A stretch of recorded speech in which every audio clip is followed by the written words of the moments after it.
투데이 오늘의 말씀은 사도행전 1장 12절부터 14절 말씀 나누도록 하겠습니다.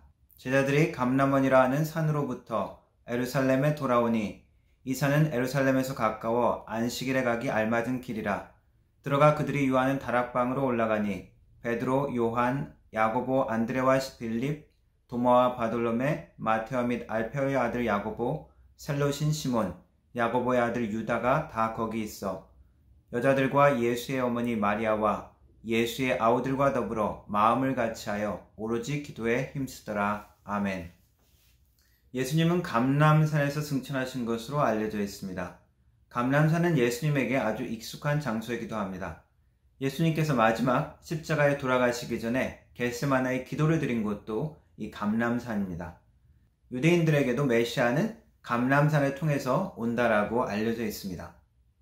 예수님은 감람산에서 승천하셨고 마침 안식일에 이동 제한에 있었지만 가까운 거리에 있었기 때문에 제자들은 예루살렘 성으로 돌아오게 되어집니다. 그리고 제자들은 고향 갈릴리로 떠나지 아니하고 예루살렘에 남아 기도하게 되어집니다. 놀라운 예수님의 부활을 직접 목격한 제자들은 이제 담대히 나아가서 이곳저곳으로 가서 예수님을 담대히 전파할 수 있었을 것 같은데, 그런데 예수님은 그들에게 먼저 기다리라고 하십니다. 때로는 당장 서둘러 빨리빨리 그 일을 진행해야 될 때가 있습니다. 하지만 서두르는 마음 때문에 반드시 미리 준비해야 될 것을 놓치는 경우도 있습니다. 예수님의 증인으로 복음을 전하는 삶, 여기에는 반드시 준비되어야 할 것을 이야기하고 있습니다. 바로 성령입니다. 예수님의 증인된 삶, 그리고 우리의 신앙생활은 내 힘과 내 생각과 내 노력만으로 하지 말라는 것입니다. 우리는 반드시 성령의 능력도 필요하고 성령의 인도함도 필요합니다. 세상이 주는 자기개발 메시지는 어떻습니까? 포기하지 마라. 너는 가능성이 있다. 포기하지 말고 끝까지 그것을 시도해라. 그러면 성공할 것이다. 이것이 세상에 주는 메시지라면, 그러나 기독교의 메시지는 무엇입니까? 너 스스로는 할 수 없다. 그러나 예수 그리스도 안에서는 너는 모든 것이 가능하다. 포기하지 말고 기도하면서 시도하고 이루어라. 비슷한 것 같지만 시작점이 아주 다릅니다. 기독교의 메시지는 세속적인 인본주의를 거부합니다.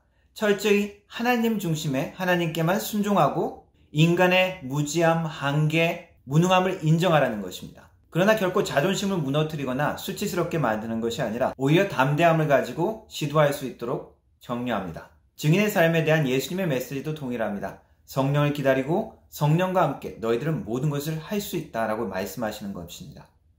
또한 제자들이 말씀에 순종하며 기다렸던 이 모습 가운데 우리가 주목해야 될 것이 있습니다. 그것은 그들이 오로지 기도에 힘썼다는 것입니다. 성경적인 기다림은 내가 하고 싶은 것 다 하면서 그냥 여유롭게 그냥 시간을 보내는 것이 아닙니다.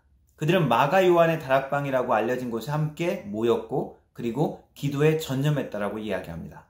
예수님은 6월절에 십자가에 달리셨고 3일 후에 부활하셨습니다. 그리고 부활하신 이후에 40일 동안 이 땅에 계시고 이제 승천하셨죠.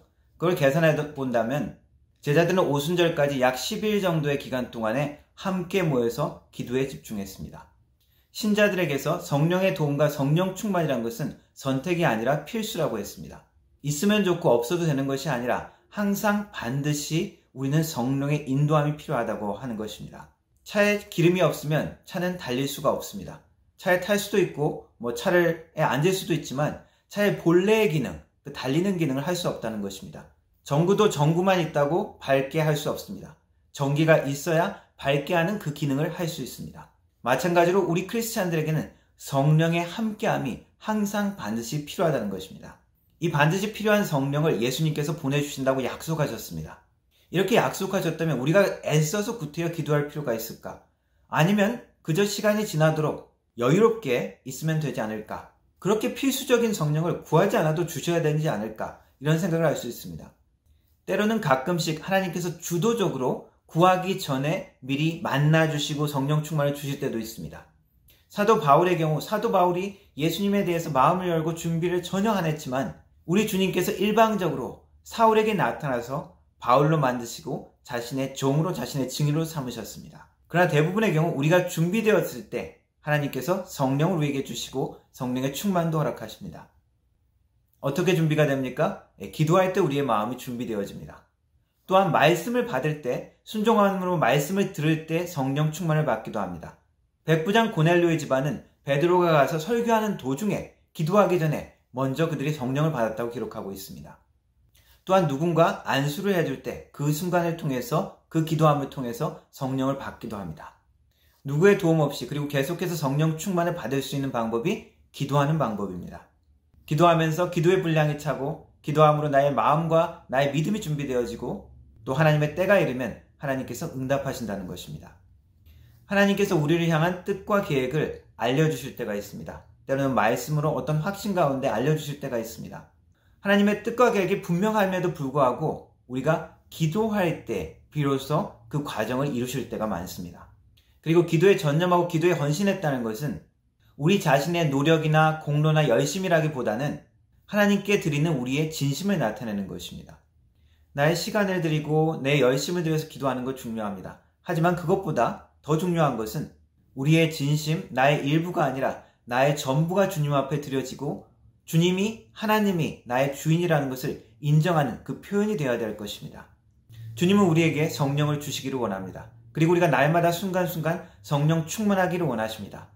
그러나 우리의 마음이 준비되어졌을 때 성령께서 오시기를 원하십니다. 성령께서 우리의 속사람을 변화시켜셔야 우리가 자연스럽게 더 쉽게 증인의 삶을 살 수 있기 때문입니다. 제자들도 함께 모여 한 마음으로 성령을 기다리며 기도에 전념했습니다. 성령을 받은 우리에게도 하나님이 계속 성령 충만하기를 원하십니다.